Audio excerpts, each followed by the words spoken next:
이제 우리의 마음을 모아 사도신경으로 신앙을 고백하겠습니다. 나는 전능하신 아버지 하나님, 천지의 창조주를 믿습니다. 나는 그의 유일하신 아들 우리 주 예수 그리스도를 믿습니다. 그는 성령으로 잉태되어 동정녀 마리아에게서 나시고 본디오 빌라도에게 고난을 받아 십자가에 못 박혀 죽으시고 장사된 지 사흘 만에 죽은 자 가운데서 다시 살아나셨으며 하늘에 오르시어 전능하신 아버지 하나님 우편에 앉아 계시다가 거기로부터 살아있는 자와 죽은 자를 심판하러 오십니다. 나는 성령을 믿으며 거룩한 공교회와 성도의 교제와 죄를 용서받는 것과 몸의 부활과 영생을 믿습니다. 아멘. 찬송가 91장 함께 부르시겠습니다.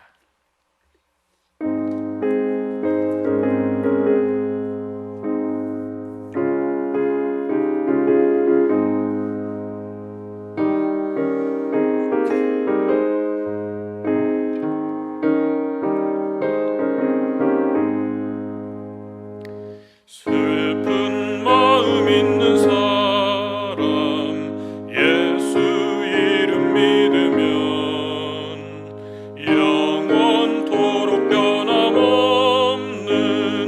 기쁜 마음 얻으리.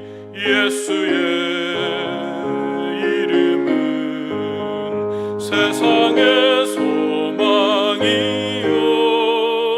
예수의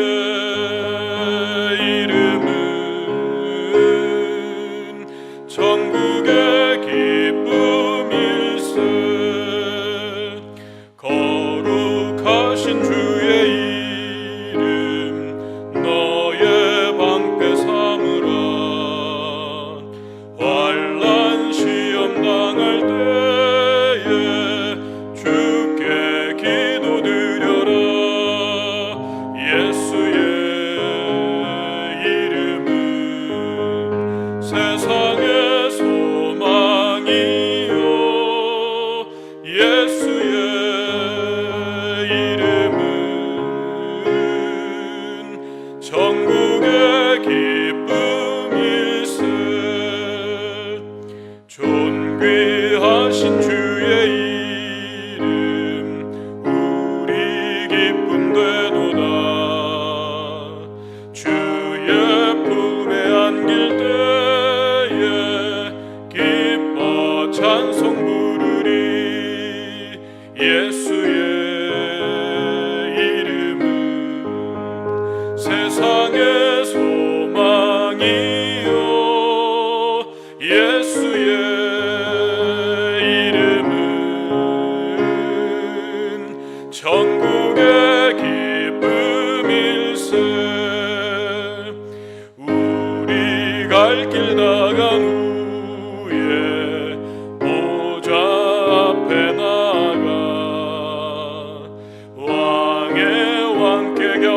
경배하며 면류관을 드리니. 예수의 이름은 세상의 소망이요 예수의 이름은 천국의 기쁨일세.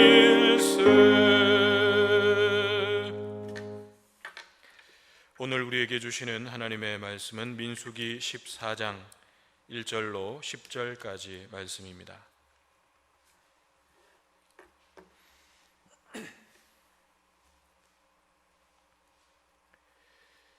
민수기 14장 1절로 10절까지 말씀입니다.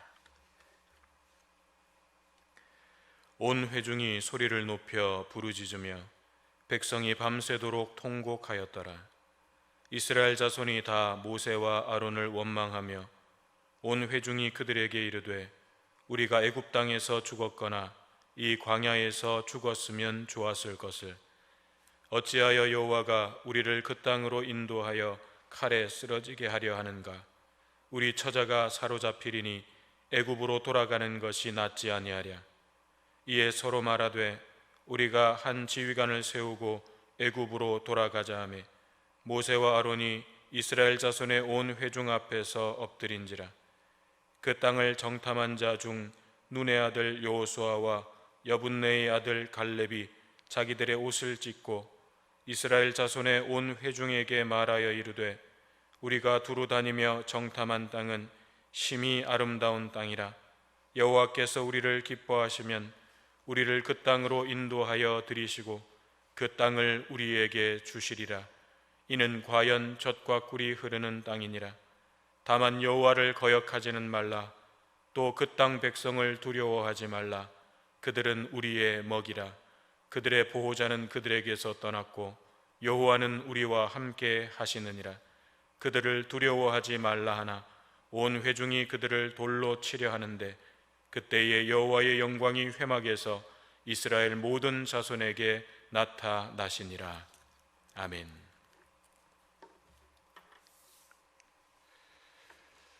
오늘 이 시간도 각자의 처소에서 예배의 자리를 지키는 모든 성호 가족들에게 하나님의 은혜와 평강이 함께 하시기를 축복합니다. 지난 한 주간은 문 앞 신방으로 조금 분주하게 보냈습니다. 그렇지만 잠깐이라도 우리 성호 가족들의 얼굴을 뵐 수 있어서 참 감사했고 또 너무나 반갑게 격하게 맞아주셔서 참 행복했습니다.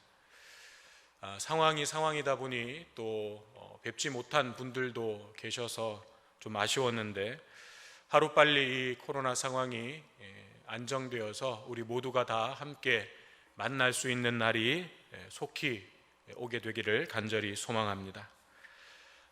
이제 정부에서도 좀 완화된 사회적 거리 두기를 검토하고 있다고 하니까 우리 당회에서도 논의를 거쳐서 5월부터는 성전 예배를 좀 시작할 수 있지 않을까, 그렇게 좀 해보려고 준비하려고 합니다. 물론 중간에 특별한 상황들이 일어나게 되면 변수가 있으면 또 달라지겠지만 그래도 지금의 기대로는 5월에는 우리도 좀 모일 수 있지 않을까, 그렇게 좀 기대를 해보고 있습니다. 물론 모일 수 있다고 해도 한 번에 다 모일 수는 없겠고요. 가까이 계신 분들은 1부 예배, 조금 거리가 머신 분들은 2부 예배, 이렇게 조금 시간을 나누어서 모인다면 우리도 좀 모여서 예배를 드릴 수 있을 것 같기도 합니다. 그러니 앞으로 더 이상 지금 이 코로나 상황이 안정기에 이제 좀 접어드는 것 같은데 더 이상 악화되지 않도록 좀 특별한 상황들이 더 이상 발생하지 않도록 좀 기도해 주시고 또 우리가 그렇게 기대하고 계획하는 대로 잘 진행될 수 있도록 계속해서 함께 기도해 주시기를 바랍니다. 그리고 각자의 자리에서 지금까지 잘 해오셨듯이 말씀과 기도 속에서 우리의 신앙의 중심이 흔들리지 않도록 계속해서 지켜 주시기를 바랍니다. 더불어서 한 가지 권면드리면 우리 큐티 묵상집 매일 성경 5월 6월호가 지금 나와 있습니다. 필요하신 분들은 교회 사무실로 신청해 주시고 평일날 교회에 잠깐 들리실 수 있는 분들은 오셔서 가져가셔도 되고 또 신청하시면 우편으로 보내드리겠습니다.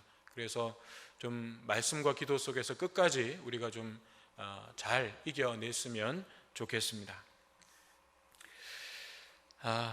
이제 오늘 우리 말씀 함께 살펴보겠습니다.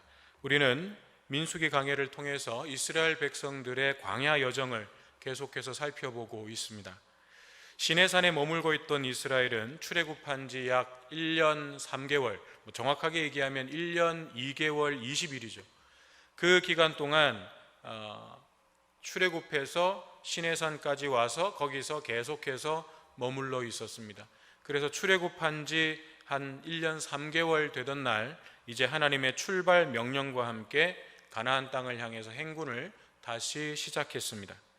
그런데 작심삼일이라고 힘차게 그렇게 좀 부푼 가슴을 안고 하나님의 말씀에 철저하게 순종하면서 그렇게 출발을 했는데 행군을 시작한 지 며칠도 안 되어서 이스라엘 백성들은 불평과 원망을 쏟아내기 시작했습니다. 만나는 이제 신물이 나서 못 먹겠다는 거죠. 그리고 애굽에서 먹었던 그 맛있는 음식들, 고기, 그게 너무너무 그립다는 것입니다. 그래서 원망하고 불평을 쏟아냅니다. 그래서 하나님께서 어떻게 하셨습니까? 이스라엘 진영의 온 사방에 메추라기를 보내주셨죠. 그런데 정말 엄청난 양의 메추라기를 그들에게 보내주셨습니다. 메추라기가 땅을 뒤덮어서 발 디딜 틈이 없을 정도로 그냥 메추라기로 가득 쌓아주셨습니다. 그렇지만 이 메추라기가 어떤 의미였습니까? 하나님께서 이스라엘 백성들이 너무 예뻐서 그래서 주신 메추라기가 아니었죠. 오히려 원망하고 불평하는 이스라엘을 향한 하나님의 경고였습니다. 그런데 이 눈치 없는 이스라엘 백성들은 그 상황 속에서 어떻게 했습니까? 하나님의 뜻을 헤아리고 하나님의 마음을 살피는 것이 아니라 자신들의 죄를 회개하는 것이 아니라 메추라기가 쌓여 있는 것을 보자마자 탐욕을 부리며 뛰어나가서 고기를 쓸어 모으기 시작했습니다. 아침부터 밤까지, 그리고 잠도 자지 않고 밤새도록, 그리고 그 다음날 하루 종일, 종냐, 그리고 그 다음날 종일토록 고기를 계속해서 쓸어 모았습니다. 그렇게 모은 사람이, 적게 모은 사람이 약 2톤가량, 메추라기 2톤가량 분량을 쓸어 모았습니다. 그러니 엄청난 양이었죠. 그리고는 모아온 고기를 또 어떻게 했습니까? 두고 먹기 위해서, 이제 말리기 위해서 펴기 시작했습니다. 온 진영에다가 펴서 말리기 시작했습니다. 즉 이들은 고기를 정말 산처럼 쌓아 주실 수 있는 그 하나님을 바라본 것이 아니라 눈앞에 쌓여 있는 고기만 바라본 거죠. 그 고기만 바라보면서 흡족해 한 것입니다. 하나님 안에서 인생의 답을 찾는 것이 아니라 많이 쌓아둔 고기를 인생의 답이라고 여긴 것입니다. 결국 하나님께서는 그들이 고기를 입에 넣어 씹어서 삼키기도 전에 심판하셨고 그곳의 이름을 기브롯 핫다아와라고 불렀습니다. 즉 탐욕의 무덤이 되고 말았습니다. 하나님을 멸시하고 스스로 인생의 주인이 되고자 하는 그 탐욕의 끝은 무덤이라는 것을 분명하게 보여주신 사건이죠. 자, 그렇게 메추라기 사건이 매듭지어지고 하나님께서는 이스라엘 백성들을 다시 가나안 땅을 향해서 인도해 가시는데 민수기 12장 16절에 보면 이스라엘 백성들이 바란 광야에 진을 쳤다라고 했습니다. 바란 광야는 가나안 땅의 초입이라고 할 수 있을 정도로 가나안 땅과는 매우 가까운 곳이었습니다. 즉 하나님께서 이스라엘을 바란 광야로 인도하셨다는 것은 이제 곧 가나안 땅으로 들여보내시겠다는 의미이기도 한 거죠. 그리고 지금 시간적으로 보면 출애굽을 해서 이 바란 광야까지 오는 데에 2년이 채 되지 않았습니다. 2년이 좀 모자라는 시간, 요 시간 동안 이스라엘 백성들은 출애굽해서 시내산 거쳐서 지금 가나안 땅 초입까지 와 있는 것입니다. 하지만 우리가 잘 아는 대로 이스라엘 백성들은 그 길로 곧장 이 가나안 땅으로 들어간 것이 아니라 광야에서 약 38년을 더 지낸 후에 출애굽 시점으로 계산하면 광야 생활 총 40년을 채운 뒤에야 가나안 땅으로 들어가게 됩니다. 그런데 그렇게 된 결정적인 사건이 바로 이곳 바란 광야, 정확하게는 바란 광야의 가데스 바네아에서 있었던 것입니다. 역사에 있어서 가정하는 것, 만약 하면서 가정하는 것은 의미가 없다라고들 말은 하지만 그래도 만약 이스라엘 백성들이 이 가데스 바네아에서 잘 선택했더라면, 이때 이들이 다른 선택을 했더라면 그들은 출애굽한 지 2년 만에 가나안 땅으로 들어갈 수 있었을 것입니다. 그래서 어떻게 보면 이스라엘의 역사 속에서 가장 안타까운 사건이다 라고도 할 수 있겠습니다. 자, 그러면 이스라엘 역사 속에 가장 안타까운 사건인 이 사건은 어떤 사건이었습니까? 이 사건이 바로 가나안 땅 정탐 사건이죠. 이와 관련된 내용이 민수기 13장부터 14장까지 기록되어 있는데 도대체 무슨 일이 있었던 것일까요? 대부분 잘 아시는 내용이라 생각되지만 그래도 생소한 분들이 계실 수 있기 때문에 대략적인 내용을 살펴보면서 이 사건에 담긴 의미를 찾아보도록 하겠습니다. 먼저 13장 1절에 보면 하나님께서 모세에게 가나안 땅을 정탐할 정탐꾼을 보내라고 명령을 하십니다. 그래서 모세는 하나님의 명령대로 12지파에서 지휘관급에 해당하는 사람들 한 명씩을 선발합니다. 그래서 총 12명의 정탐꾼이 선발됩니다. 그래서 그들로 하여금 가나안 땅을 정탐하고 오라고 보냅니다. 가나안 땅의 지형은 어떤지, 또 사람들은 어떻게 살아가고 있는지, 또 땅은 비옥한지, 그들의 군사력은 어떤지, 이런 정보들을 모아 오라는 거죠. 요즘 말로 이야기하면 스파이라고 할 수 있겠습니다. 그렇게 12명의 정탐꾼들은 40일 동안 가나안 땅 이곳저곳을 다니면서 정탐하고 돌아와서 보고를 하는데, 먼저 거기에서 가져온 과일을 보여주면서, 거기서 과일을 따다가 그 과일을 보여주면서 정말 이 가나안 땅은 젖과 꿀이 흐르는 땅이었다고 보고를 합니다. 아마 그 과일을 들고 보고를 할 때 군중들의 그런 환호와 박수가 터졌을 것입니다. 그런데 그 다음 보고가 이어지자 분위기가 이상해지죠.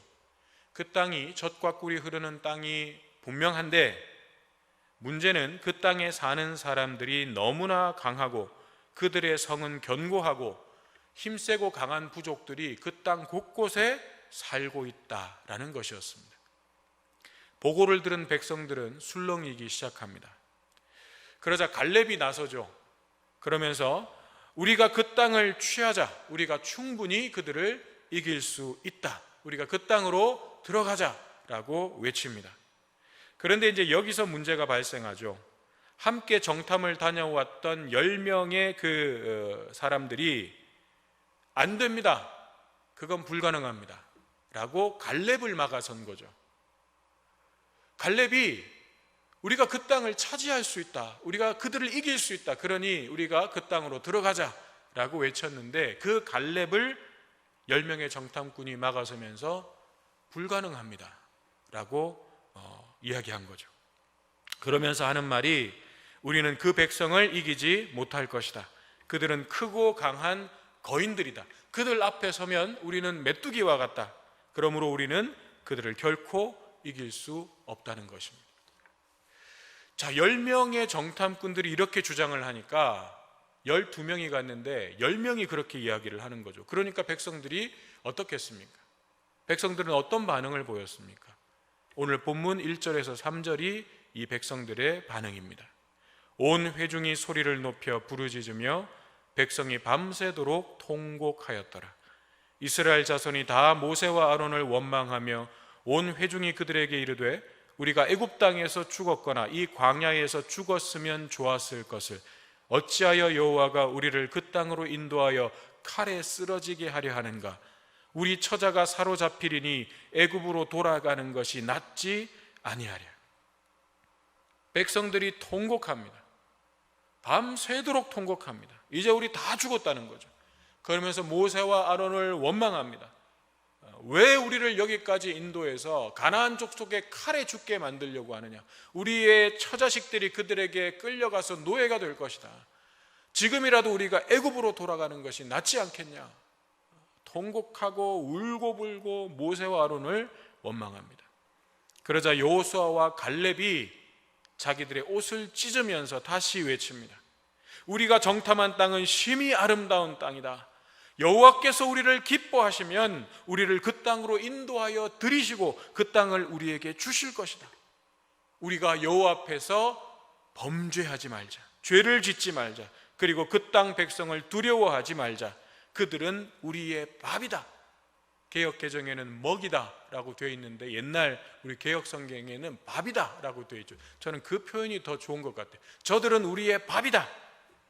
그들의 보호자는 그들에게서 떠났고 여호와는 우리와 함께 계시느니라. 여호수아와 갈렙만이 이렇게 외친 것입니다. 그렇지만 이미 무너져버린 백성들의 마음에는 이 여호수아와 갈렙의 외침이 들리지 않았습니다. 이 믿음의 선포가 귀에 들어오지 않았습니다. 급기야 온 회중들이 돌을 들어서 여호수아와 갈렙 그리고 모세와 아론을 죽이려고 합니다. 일촉즉발의 위기 상황입니다. 그런데 바로 그때 하나님의 영광이 백성들 가운데 나타나셨습니다. 그리고 이후의 결과는 어떻게 되었습니까? 우리가 잘 아는 대로 하나님의 징계를 받아서 가나안 땅에 들어가지 못하고 40년의 광야 생활로 들어가게 되는 것입니다. 다시 말해서 광야 40년은 하나님께서 처음부터 이스라엘 백성들에게 계획하셨던 것이 아닙니다. 하나님의 본래 계획은 지금 가데스 바네아에 와 있는 이 순간 이제 가나안 땅으로 이스라엘을 들여보내시는 것이었습니다. 그래서 가데스 바네아로 오게 하셨고 정탐꾼도 보내라고 명령하셨던 것입니다. 하나님은 이 명령을 통해서 단지 하나만 확인하고 싶으셨습니다. 너희가 나를 온전히 의지하고 신뢰할 수 있겠느냐? 어떤 상황 속에서도 나만 믿고 담대하게 전진할 수 있겠느냐? 하나님은 이스라엘 백성들에게 딱 이거 하나만 확인하고 싶으셨습니다. 왜냐하면 이것이 검증되어야 가나안 땅에 들어가서도 섞이지 않고 구별된 하나님의 백성으로 살아갈 수가 있기 때문입니다. 그런데 이스라엘 백성들은 약속의 땅 그 가나안 입구에서 그만 주저앉아 버린 것이죠. 그런 이스라엘 백성들을 보시면서 하나님께서 얼마나 화가 나셨든지 이 가나안 땅 초입에 주저앉아서 이제 조금만 더 가면 이제 가나안 땅인데 거기에 주저앉아서 모세와 아론을 원망하고 하나님을 원망하고 그들을 돌로 치려고 하는 이 이스라엘 백성들을 보시면서 하나님께서 얼마나 화가 나셨든지 아브라함과의 약속을 파기하시고 모세를 통해서 처음부터 다시 시작하겠노라고 말씀하십니다. 진노하십니다. 여러분, 이제 땅만 차지하면 되는데 저 약속의 땅으로 들어가기만 하면 하나님께서 역사해 주실 건데 우리는 메뚜기고 우리는 이제 다 죽었고 그래서 차라리 애굽으로 돌아가는 것이 낫겠다고 주저앉아 있는 이 백성들을 향한 하나님의 그 마음이 느껴지십니까? 그렇게 진노하시는 하나님 앞을 모세가 가로막죠. 안 됩니다. 하나님 안 됩니다. 이 모세의 중보로 하나님께서 진노를 거두시고 택하신 징계가 광야 40년이었습니다. 출애굽 1세대 중에서 여호수아와 갈렙을 제외한 그 누구도 약속의 땅에 들어가지 못할 것이고 광야에서 다 죽게 된다는 거죠. 이것이 광야 40년입니다. 물론 이 40년 동안 그 다음 세대는 믿음의 훈련을 받는 시간이라고도 할 수 있겠죠. 자, 그러면 우리가 다시 앞으로 돌아가서 정탐꾼들의 말을 한번 생각해 보죠. 한쪽은 이제 가서 그 땅을 차지하자고 하고 한쪽은 우리가 그 땅을 차지하는 것은 불가능한 일이라고 합니다. 여호수아와 갈렙이 본 것과 다른 10명의 정탐꾼을 놓치고 있었습니다. 이 10명의 정탐꾼은 가장 핵심적인 것을 놓치고 있었어요. 그것은 바로 여기까지 인도하시고 지켜주시고 역사해 주신 하나님이었습니다. 탐욕의 무덤에서 죽은 자들이 메추라기를 보내주시는 하나님을 바라보지 않고 그 쌓여있는 메추라기만 보았던 그 어리석음을 이 가데스 바네아에서 이들은 또다시 반복하고 있는 것입니다. 10명의 정탐꾼은 인간적인 눈으로 현실을 정확하게 볼 수는 있었습니다. 문제점이 무엇인지 조목조목 분석할 수도 있었습니다.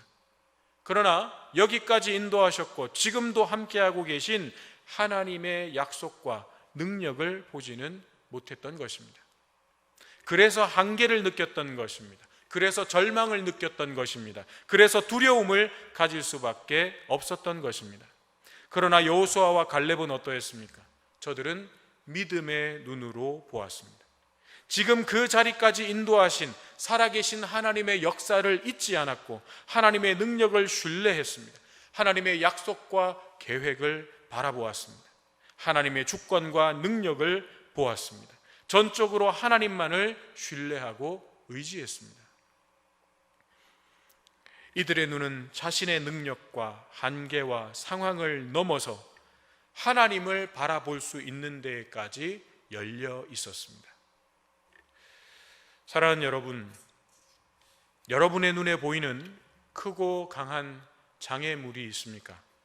여러분의 삶을 위축시키고 스스로를 메뚜기라고 여기게 만드는 그런 네피림과 아낙 자손들이 있습니까?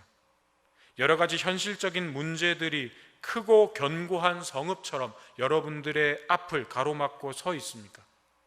그래서 혹 지금의 상황에서는 어쩔 수 없는 것이라고 체념하면서 주저앉아 있지는 않습니까? 믿음은 현실의 문제를 해결하는 데에는 전혀 도움이 되지 않는다고, 신앙생활과 세상 속에서의 내 삶은 별개의 문제라고 그렇게 여기면서 내가 수집한, 내가 보고 내가 경험하고 내가 느낀 그 데이터만 보고 있지는 않습니까? 계산기에서 나오는 그 답만 보면서 한숨 쉬고 있지는 않습니까? 그렇다면 한 가지만 기억하시기 바랍니다.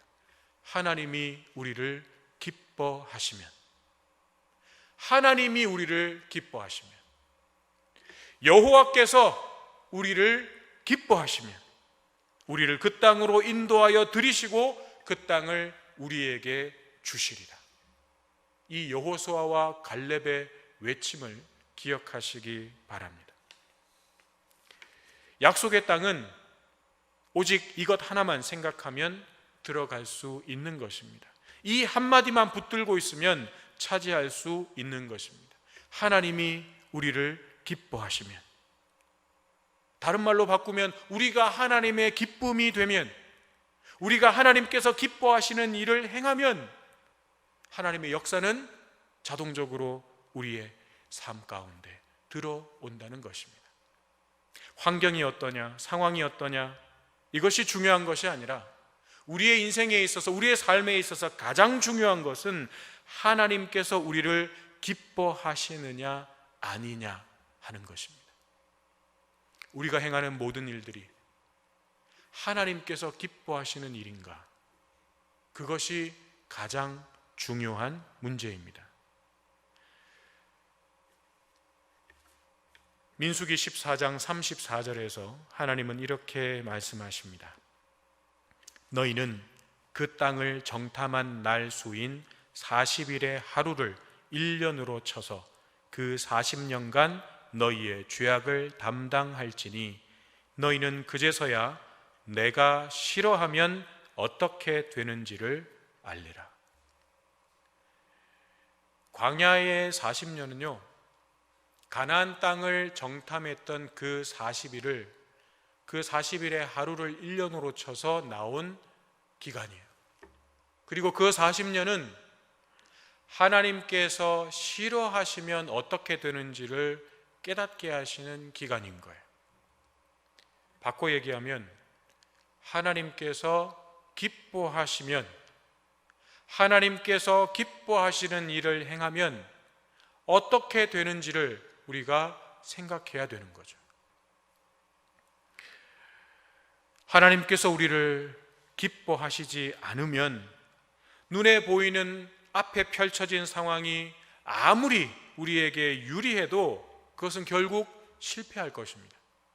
하지만 하나님께서 우리를 기뻐하시면 어떤 불리한 상황 속에서도, 어떤 절망적인 상황 속에서도 우리는 결국 승리하게 되는 것입니다. 그러므로 사랑하는 여러분, 우리 앞에 어떤 현실이 놓여 있다 하더라도 걱정과 염려와 두려움은 던져버리고 하나님께서 나와 함께 하시며 나를 위해 지금도 일하고 계심을 믿고 담대하실 수 있기를 바랍니다. 내가 지금 걸어가고 있는 이 길이 하나님께서 기뻐하시는 길인가, 그것만 생각해 보시기를 바랍니다. 여호수아와 갈렙의 믿음으로 어떤 위기도 기회로 만들어내는 우리 모든 성호 가족들 되시기를 주님의 이름으로 축원합니다.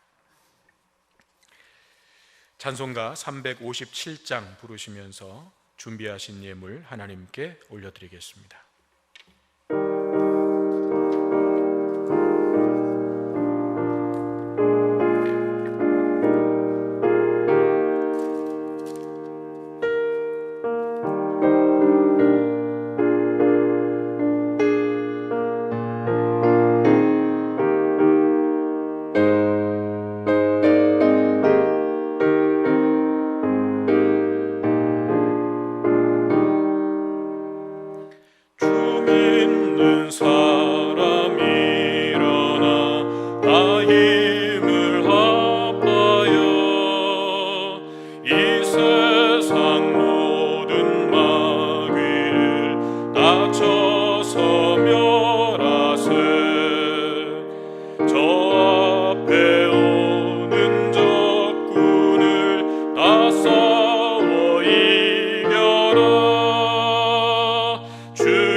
기도드리겠습니다.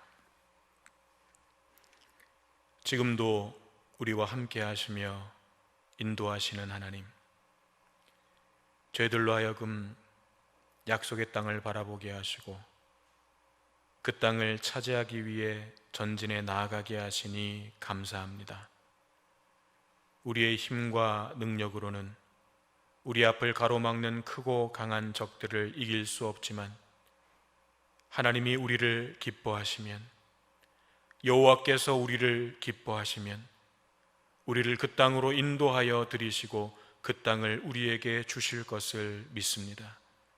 그러므로 두려워하지 말게 하시고 오직 하나님께서 기뻐하시는 믿음으로 하나님께서 기뻐하시는 주의 백성으로 설 수 있도록 은혜 위에 은혜를 더하여 주시옵소서. 이 시간 하나님의 것을 구별하여 올려드리는 모든 예물을 기름 부어 성별하여 주시고 하나님의 뜻하심과 계획하심에 따라 은혜롭게 사용되게 하시며 동전 하나도 헛되이 사용되지 않도록 성령께서 친히 간섭하여 주시옵소서. 예물을 드리고 싶지만 그럴 수 없어 애통한 심령이 있습니까? 그 마음을 어루만져 주시고 하늘의 위로와 소망으로 채워 주시옵소서. 연로하신 어른들과 환우들을 지켜주시고 경제적인 어려움에 처해 있는 주의 자녀들에게 길을 열어주시며 아버님을 하늘나라로 보내드리고 슬픔 가운데 있는 가정을 주님의 위로와 사랑으로 어루만져 주시옵소서. 안정되어가는 코로나 바이러스의 상황이 계속해서 잘 유지될 수 있도록 역사해 주셔서 애쓰고 수고하는 모든 이들의 노력이 열매를 맺을 수 있도록 도와주시고 하루빨리 평안한 마음으로 성전에서 예배 드릴 수 있도록 은총을 베풀어 주시옵소서. 이제는 부활의 소망이 되신 우리 주 예수 그리스도의 은혜와 적과 꿀이 흐르는 은혜의 땅을 약속하시고 우리를 그곳으로 인도해 주시는 하나님의 사랑하심과 하나님께서 기뻐하시는 믿음으로 서며 여호와께서 기뻐하시는 삶으로 인도하셔서 약속의 땅으로 들어갈 수 있도록 도우시는 성령님의 역사하심이 믿음의 눈을 들어 약속의 땅을 바라보는 모든 주의 백성들 위에 영원토록 함께 하시기를 간절히 축원하옵나이다. 아멘.